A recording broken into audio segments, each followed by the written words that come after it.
Ce journal vous est offert par le FPI, Fonds des promotions de l'industrie, votre partenaire privilégié pour la réussite de vos projets.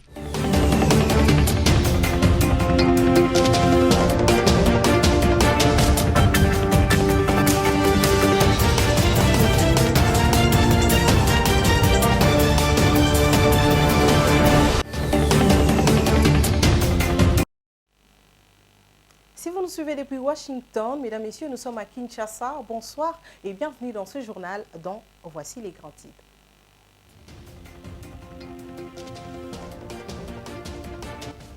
La journée mondiale de la liberté de la presse a été célébrée ce mercredi 3 avril au Fleuve Congo Hôtel. C'était en présence du chef de l'État Félix-Antoine Tshisekedi Tshilombo, une occasion pour lui de réaffirmer son soutien à la presse congolaise.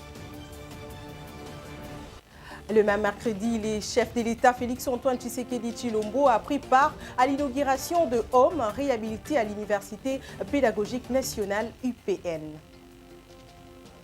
Une délégation des agents de FPI conduite par le directeur général de cet établissement public était en Israël dans le souci de nouer les partenariats gagnant-gagnant avec quelques industries et opérateurs économiques israéliens. Mais tout d'abord, le chef de l'État Félix-Antoine Tshisekedi Tshilombo a accompagné les professionnels des médias à la célébration ce mercredi 3 mai de la Journée mondiale de la liberté de la presse.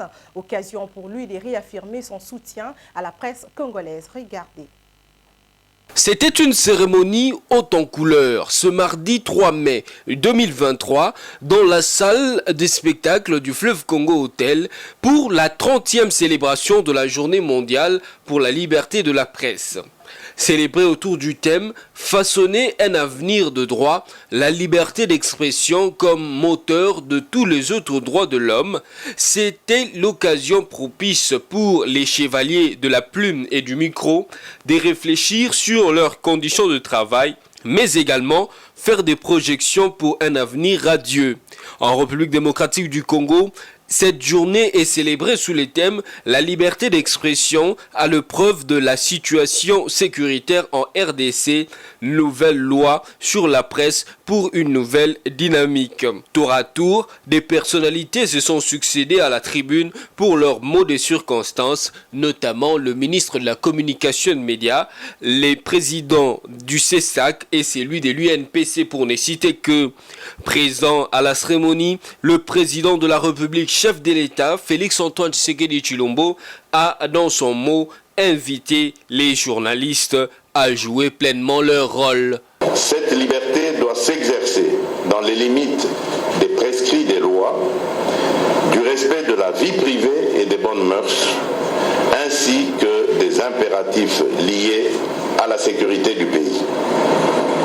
À ce propos, je tiens à saluer votre patriotisme dans la défense des intérêts de la patrie en cette période d'agression. Notez qu'avec le nouveau leadership du ministre de la Communication et des Médias, l'idée est d'assainir les secteurs des médias en République démocratique du Congo. Sachez que c'est depuis 1994 que la communauté internationale célèbre chaque 3 mai la journée mondiale de la liberté de la presse, initiée par l'Assemblée générale des Nations Unies. Pour cette année, le thème choisi est la liberté de la presse comme moteur de tous les autres droits de l'homme. Je vous propose de suivre l'historique de cette journée. Roger Matani.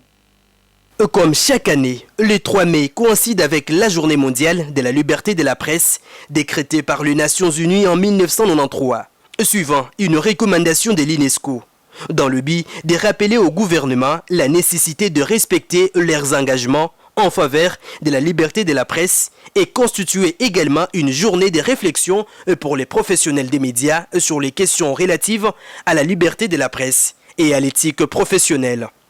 Par ailleurs, la liberté de la presse comme la sécurité des journalistes ou encore la liberté d'expression reste menacée dans certains pays à travers le monde, selon les classements annuels établis par les Reporters sans frontières en 2023. Et pourtant, les journalistes sont appelés d'exercer leur profession en toute sécurité afin d'apporter une information claire, transparente et sourcée aux lecteurs et téléspectateurs. La sécurité de l'information est l'un des piliers majeurs de nos démocrates, permettant aux citoyens de prendre des décisions éclairées, notamment au moment des votes. Il s'y est de noter que cette année, c'est le 30e anniversaire que le professionnel de médias célèbre cette journée, sous le thème « La liberté d'expression comme moteur de tous les autres droits de l'homme ». Ce thème nous rappelle que la liberté de la presse est vitale pour les droits humains, mais le combat est loin d'être gagné. En marge de cette journée, la journée mondiale de la liberté de la presse, quelques journalistes de BC Télévision ont donné leur opinion en rapport avec la manière dont le métier est exercé. Au micro de Roger Matadi, Yves Mayele et je suis Kanab. Les journalistes congolais travaillent en toute liberté. Pourquoi? Parce que le journaliste a déjà de fait cette liberté-là de chercher l'information, de traiter l'information et de diffuser. Mais ce qui est sûr, il faut reconnaître que dans notre pays, pour parler de notre contexte, il y a toujours ces pesanteurs-là de la politique. Il y a toujours le politique qui essaye d'avoir son œil, qui essaye d'influencer, qui essaye même entre griffes de menacer ou bien de mettre mal à l'aise le travail du journaliste. S'il faut plaider aujourd'hui, je dirais qu'il faut laisser l'homme des médias faire son travail comme il se doit, parce que un pays ou bien une communauté sans médias, sans presse, sans journalistes, je ne sais pas comment je définirais cette communauté ou bien ce pays-là. Nous saluons quand même les avancées significatives du ministre de la Communication, Patrick Mouyaya, par rapport à la loi Mouyaya dont ils veulent vulgariser et laisser à une presse libre. Et le président de la République également s'est bas. Il ne ménage aucun effort pour faire de telle en sorte que la presse travaille en toute liberté. Et le président d'ICESAC, Christian Bossembe, qui est en train de préparer un nettoyage de la presse pour éviter tout cela. S'agissant de la liberté, comme vous l'avez dit ici, la liberté totale n'existe presque pas. Pourquoi je dis ça? Parce qu'aujourd'hui, les journalistes appartiennent aux hommes politiques. Si vous travaillez dans une entreprise d'un homme qui n'est pas de l'union sacrée, vous ne pouvez pas parler en mal de celui qui est dit. Je suis par exemple celui qui est membre de l'union sacrée. Vous ne pouvez pas parler des erreurs, vous ne pouvez pas parler du dérapage, des défauts que vous voyez au gouvernement s'il y a des choses à critiquer. Vous ne pouvez pas critiquer, il y a des critiques qui débordent, mais il y a des critiques dont vous critiquez, comme on le dit, les faits est sacré, mais les commentaires sont libres. Mais ces commentaires restent dans les faits. Cette appartenance-là, ça ne permet pas à un journaliste d'être libre. Voilà ce qui a été dit. Autre chose dans ce journal, comme prévu, le président de la République, Félix-Antoine Tshisekedi Tshilombo, a inauguré ce mercredi 3 mai le home de l'Université pédagogique nationale, UPN, qui abritera désormais la résidence des étudiants de cette université. Yves Mayele. Le campus de l'Université pédagogique nationale, bonjour monsieur. Bonjour madame. Enfin, les hommes des étudiants de l'Université pédagogique nationale arborent une nouvelle robe. Le président de la République, Félix-Antoine Tshisekedi Tshilombo, a personnellement inauguré les bâtiments abritant ces hommes ce mercredi 3 mai devant le ministre de l'Enseignement supérieur et universitaire, Mohindo Nzangi, les corps académiques, les corps scientifiques et les étudiants. Ces œuvres qui entrent dans sa vision du peuple d'abord permettra aux étudiants venant de province de loger dans ces hommes qui étaient inhabitables il y a de cela 5 ans. 2 immeubles 6 niveaux à chacun avec 50 chambres et des 6 lits ouverts la porte à l'inauguration des infrastructures jugées vétustes. À l'occasion de cette inauguration, le ministre de l'ESU a promis aux professeurs de cet établissement public en grève sec le respect de l'accord entre le gouvernement et le banc syndical. Ici est de rappeler que la rénovation de l'UPEN est une promesse datant de mai 2021. Le président Tshisekedi avait promis aux étudiants de réhabiliter des infrastructures de cette deuxième université publique de la capitale congolaise. Aujourd'hui, c'est une réalité palpable que plusieurs étudiants ressortissants de l'Université pédagogique nationale n'ont pas connu quelques années en arrière. Le président de la République, Félix-Antoine Tshisekedi Tshilombo, en sa qualité de facilitateur de la communauté économique des États d'Afrique centrale, CAC en sigle, pour la réconciliation politique au Tchad, a reçu les démés à la cité de l'Union africaine, Sixé Maskra, opposant de président du parti de l'opposition Tchad. C'est les questions relatives à la réconciliation entre le pouvoir de l'opposant au Tchad ont été examinées au cours de cette audience. Yves Maëli.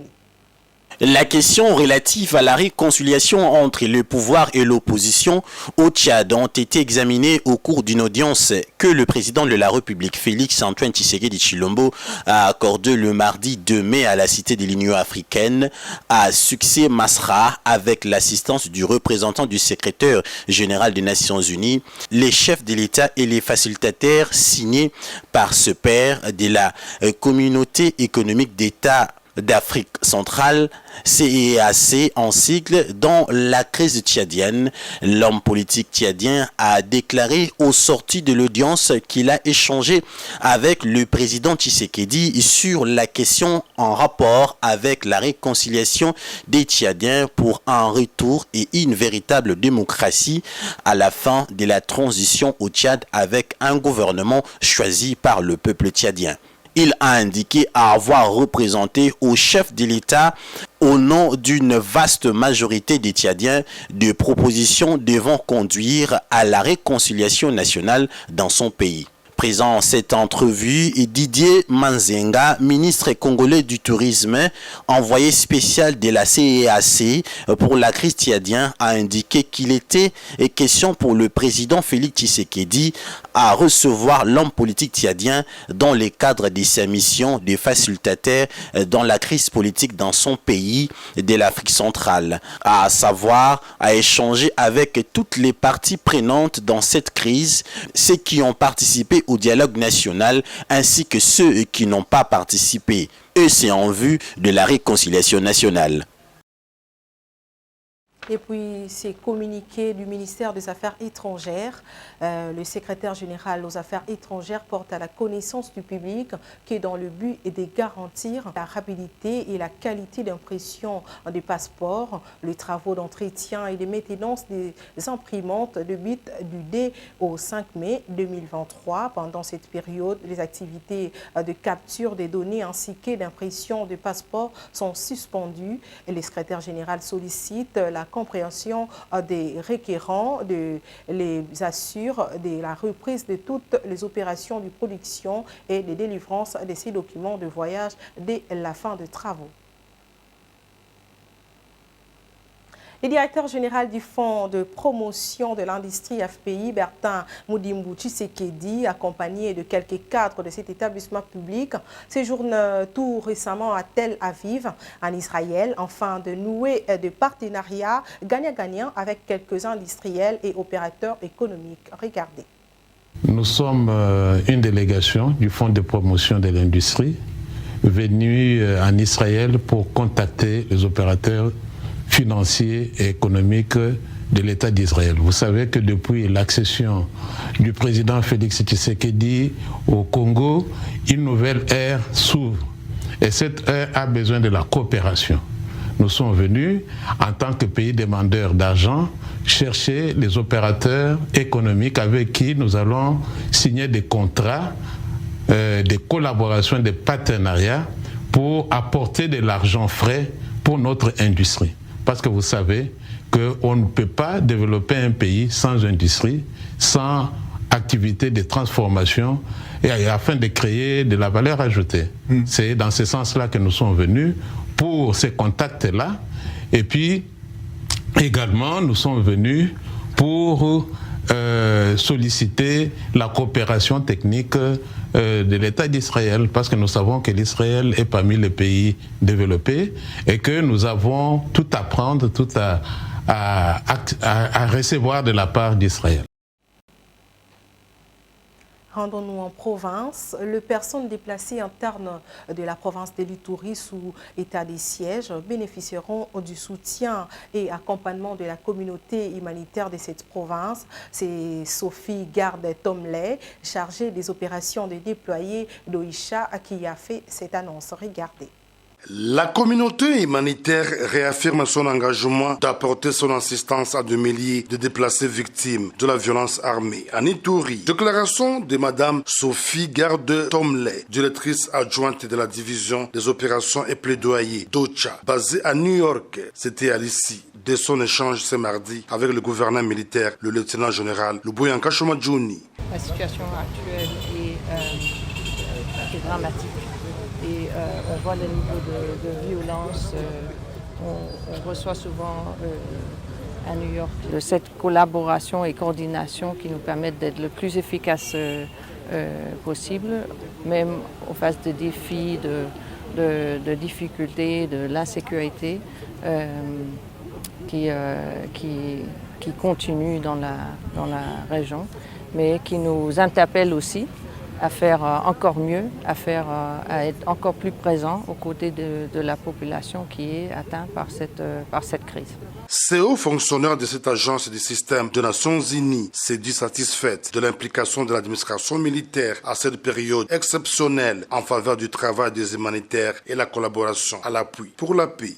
Ce qui est clair, c'est que nous avons ce qui est toujours important dans ce genre de contexte, et ça c'est partout au monde, c'est une bonne coordination civilo-militaire entre les militaires et les humanitaires qui nous permettent aussi de mieux collaborer, de mieux coordonner si vous voulez et nous assurer que la réponse humanitaire arrive là où on a le plus besoin, là où les besoins sont les plus élevés et sans cette collaboration, cette coordination entre les humanitaires et les militaires, ça devient toujours très très compliqué et on apprécie énormément ici que cette façon de travailler ensemble, c'est très clair, c'est fluide, il y a une bonne communication. Signalons que cette délégation s'est rentrée de ce mercredi à Komanda, en territoire du Roumo. Question de passer en revue la situation des déplacés de cette partie de l'Ituri avant de visiter ceux qui sont concentrés à Kigonzi et à l'ISP Bounia, au chef-lieu de l'Ituri, en vue d'apporter également des solutions urgentes. Revenons à Kinshasa, en co-organisation entre l'Université de Kinshasa, l'Université de Liège et l'Agence congolaise de la transition écologique et du développement durable. Il s'est tenu à l'INIKIN une conférence de fonds de regard croisés Europe-Africa. Regardez. Co-organisée par l'UNIKIN, l'Université de Liège et l'Agence congolaise de la transition écologique et du développement durable ACTED, la conférence débat sur l'évolution du transport à Kinshasa a vécu sur fond d'un regard croisé Europe-Afrique ce mercredi 3 mai 2023 dans la salle Monekoso du campus de l'Université de Kinshasa. Le professeur Pierre Ducinx a ramassé dans son exposé l'ensemble des problèmes du transport en RDC en présentant les réalités européennes, proposant des solutions avant de répondre aux questions de l'assistance composée des professeurs et des étudiants. Pour M. Jean-Baptiste Mianza, directeur de cabinet et représentant Mme Marie-Pascale Malanda, coordonnatrice de ACTED, le président de la République reste ferme dans son engagement à faire participer la RDC à la transition écologique et énergétique en protégeant ses forêts. Que le peuple congolais s'imprègne de cette notion-là, la transition énergétique. Pourquoi? Le président a dit exactement ceci, que actuellement les ménages congolais consomment 80% des bois énergie. Donc nous devons inverser cette tendance. Nous devons protéger nos forêts et pour protéger les forêts, nous devons amener des énergies vertes, des énergies propres. Et donc il ne faut pas les dire à la population, ne coupez pas les bois, il faut plutôt leur dire ne coupez pas les bois parce qu'on vous amène telle solution qui ne pollue pas. Voilà le message. Au nom de la responsabilité d'État, ACTED reste engagé sur la voie lui tracée par l'État congolais afin de permettre la RDC à jouer pleinement son rôle en tant que pays solution.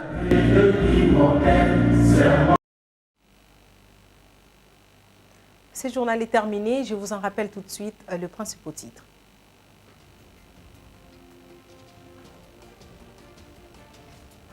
Vous avez suivi dans ce journal la célébration de la Journée mondiale de la liberté de la presse en présence du chef de l'État, Félix-Antoine Tshisekedi, qui a réaffirmé son soutien à la presse congolaise.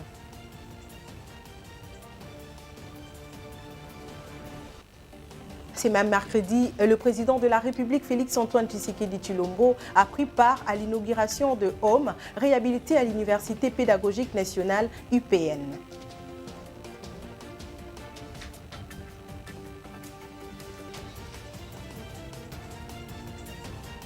Et puis, une délégation des agents de FPI, conduite par le directeur général de cet établissement public, était en Israël dans les soucis de nouer les partenariats gagnant-gagnant avec quelques industriels et opérateurs économiques israéliens. C'est la fin de ce journal. Mesdames, Messieurs, merci de l'avoir suivi. Vive la liberté de la presse. Au revoir.